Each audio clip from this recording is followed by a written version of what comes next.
జీ5 ఉండగా మీ favourite TV shows ని మీరు అస్సలు మిస్ అవ్వలేరు. Complete free.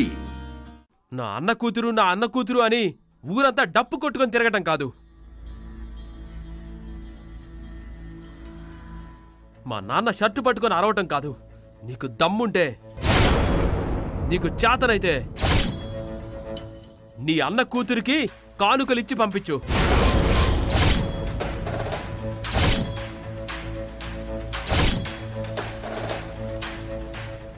పద్ధతిగా మా ఇంటి కోడలిగా, నా భార్యగా మా ఇంటికి తీసుకువెళ్తాం. లేదంటే శాశ్వతంగా ఇక్కడే వదిలేసి వెళ్తాం. అప్పుడు కాపురానికి పంపిస్తారో లేక శాశ్వతంగా ఇక్కడే ఉంచుకుంటారో మీ ఇష్టం. డిసైడ్ చేసుకోండి.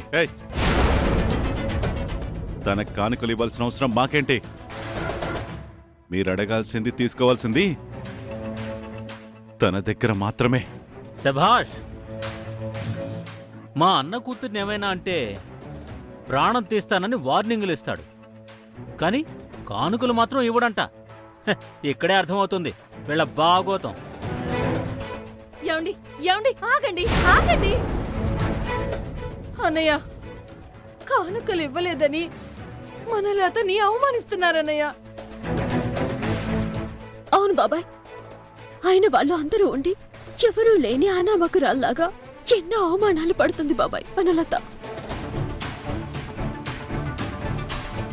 నువ్వున్న పరిస్థితుల్లో నిన్ను కానుకలు అడగటం కూడా కరెక్ట్ కాదు బాబాయ్. కానీ నీకున్న దాంట్లో తులమో పొలమో దాని చేతిలో ఎడితే తను సంతోషంగా తన అత్తింట్లో తలెత్తుకొని తిరుగుతుంది బాబాయ్. కావాలంటే ఆ కానుకలు నేనిస్తాను బాబాయ్. అప్పుడు నువ్వే నీ చేతులతో వాళ్ళకివ్వు. అక్కర్లేదు. నా అన్న కూతురు ఎవరి దయా దాక్షిణ్యాల మీద బతకాల్సిన అవసరం లేదు. మా అన్నగారు తన చిన్న కూతురు పేరు మీద 50 ఎకరాల పొలాన్ని రాసిచ్చారు.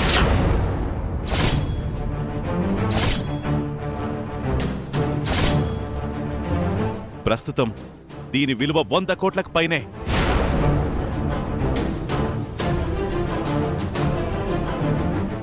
రేపొద్దున మన పిల్లలు పెద్దయ్యాక మన నాన్న తాతయ్య పుట్టి పెరిగిన ఊర్లో మనకి ఏ స్థిరాస్తులు లేవా అని వాళ్ళు బాధపడకుండా ఈ ఊర్లో మనకి మిగిలిన ఈ స్థిరాస్తుల్ని వాళ్ల పేరు మీద రిజిస్ట్రేషన్ చేస్తున్నా.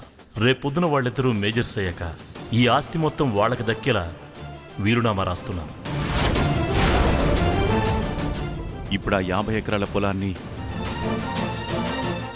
లతకి హ్యాండ్ ఓవర్ చేయడానికి వచ్చాను.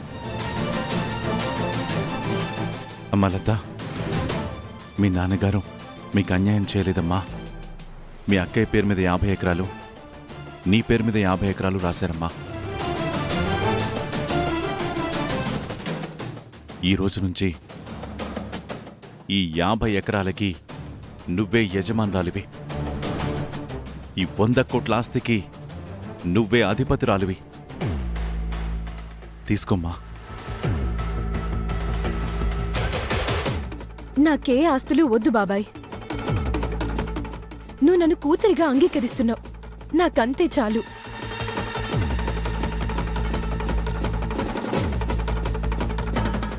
అది జన్మకు జరగదమ్మా.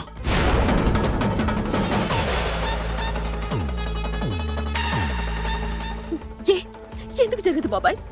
లత చేసిన తప్పేటి బాబాయ్? ఇది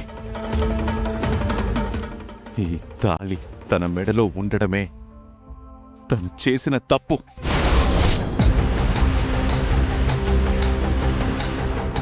అమ్మా లత, ఆ 50 ఎకరాల పొలం తీసుకో, వాళ్ళ ముఖాన్ని కొట్టు.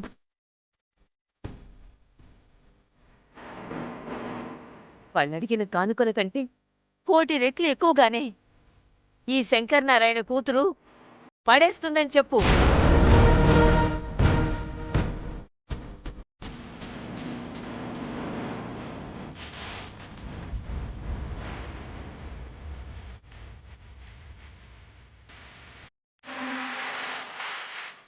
తీసుకోమ్మా.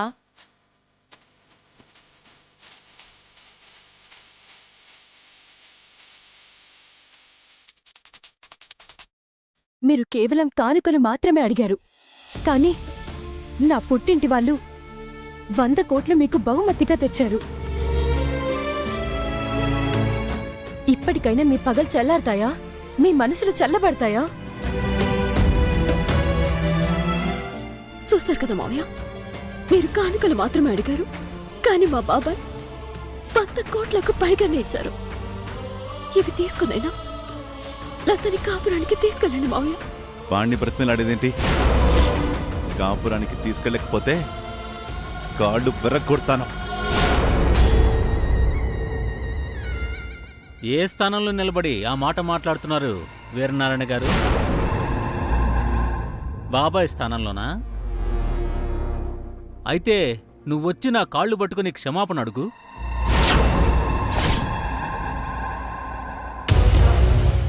అప్పుడు నీ కూతుర్ని కాపురానికి మా ఇంటికి తీసుకెళ్తాను.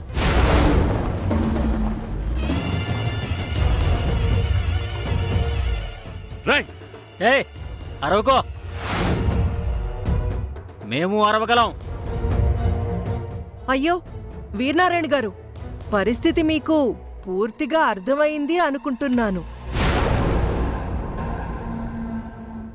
వాళ్ళు ఆస్తి కోసం ఫిట్టింగులు పెట్టలేదండి, మీతో వాళ్ళ కాళ్ళు పట్టించుకోవడానికి ఫిట్టింగులు పెట్టారు.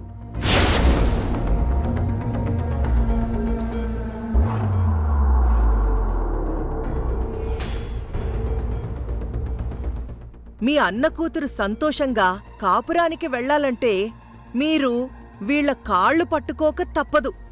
అన్న కూతురి కోసం ఆ మాత్రం చేయలేరా? చేస్తారులే.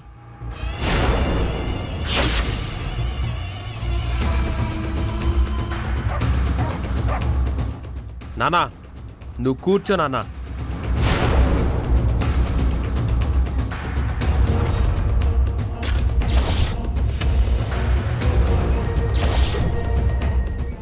జీ5 యాప్ డౌన్లోడ్ చేసి అన్ని ఎపిసోడ్స్ పూర్తి ఉచితంగా చూడండి.